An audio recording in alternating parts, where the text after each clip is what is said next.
Voilà. Concernant la deuxième, bon, il n'y a pas de polémique, hein, parce que la joueuse, là, elle joue avec moi à Étincelle. Je connais la fille depuis longtemps.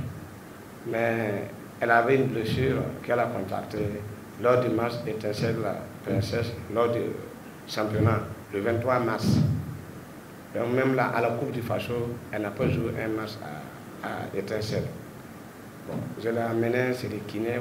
Au départ, elle ne voulait pas aller. Mais bon, comme la Coupe du Facho est finie, il y a l'équipe nationale qui est là. Elle s'est levée faire 5 séances. Donc ça allait un peu. Sinon avant même, elle ne courait pas, elle ne pouvait pas courir. Voilà. Donc, bon, ça allait. Donc, je l'ai amenée comme présélection. Parce qu'au départ, on avait 52 joueuses. Après, on a éliminé Gardé 36. Après, on a éliminé Gardé 31 joueuses.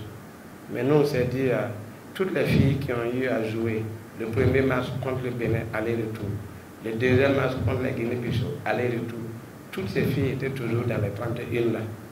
Maintenant, on a fait appel à d'autres. Maintenant, si tu n'as pas la qualité dans ton poste, au moins, on a accordé un minimum de respect et de crédibilité quand même à ceux qui ont qualifié l'équipe.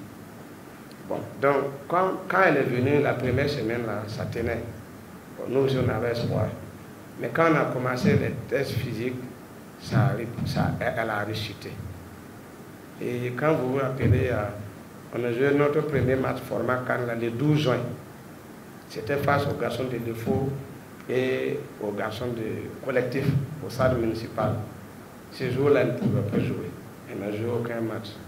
Parce qu'il y a les médecins, les kinés qui prenaient en charge sa blessure. Le préparateur physique aussi avait des exercices spécifiques pour la faire remonter. Donc, après le 12, on a joué le 16. Ça, c'était à la fédération ici. Elle n'a pas pu elle-même ne pouvait pas jouer. Mais on a transmis la liste là, le 13, le lundi 13. Bon, comme c'est une canne, les autres listes là, je regardais, bon, si tu n'as pas la qualité, quand j'étais 52, quoi, on barre, mais quand c'est la canne, tu ne peux pas t'asseoir dans ton bureau, toi seul faire la liste. Donc j'ai dit à mes deux adjoints, au préparateur physique et au coach de gardien, elles sont 36, chacun n'a qu'à me donner les 5 filles qui, à son avis, ne peuvent pas voyager, compte tenu des critères qu'ils ont eu. Elle est blessée. Du coup, tout le monde a donné son nom. Ça, c'est depuis le 13. Ça n'a rien à voir avec l'interview du vendredi passé. Et ils ont commencé à enregistrer les joueurs là, dans CMS. Maintenant, bon, on se disait qu'avec les différents soins, elle peut remonter. Même si elle ne va plus participer, qu'elle puisse bénéficier des soins de l'équipe nationale. C'est encore mieux que souvent dans nos clubs. Parce qu'elle partait sur le kiné de pied. Là-bas, la consultation, c'est 3 000. Chaque séance, ça fait 3 000. On a pris 10 séances, elle a fait 5. Ça allait. Elle est venue, elle a rechuté. Elle était en train de repartir là-bas encore pour voir.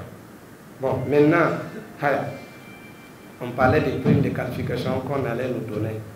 Bon, si vous coupez, vous prenez les 26 tout court. Tout le monde sait que personne ne va bouger encore. Donc, il faut toujours avoir un nombre un peu supérieur pour qu'il y ait un peu de la concurrence dans les postes. Il faut toujours l'incertitude.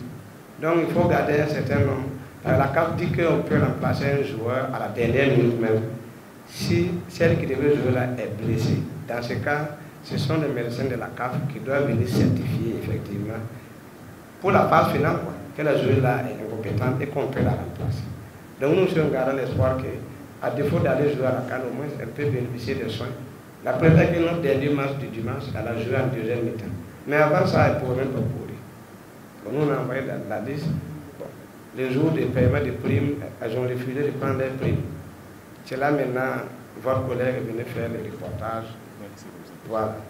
Donc bon, il faut qu'on justifie, parce que ça fait beaucoup de tollé. Bon, on ne peut pas intervenir vendredi et samedi, son nom n'est pas dedans. On avait envoyé la liste depuis. Mais bon, comme c'est ma joueuse, je comprends bien, il y a d'autres informations que je me réserverai de vous donner. Mais bon, je pense que c'est l'explication qu'on peut donner. Et quand même, vous regardez, elle jouait comme Elière au premier tour.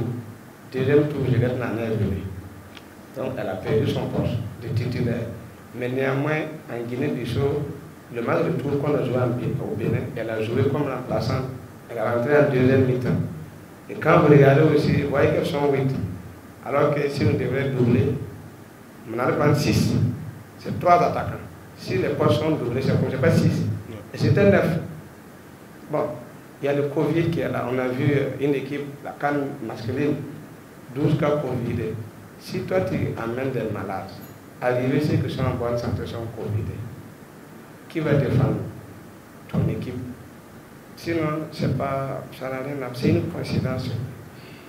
Voilà. Maintenant, bon, les gens ont fait ce qu'ils veulent.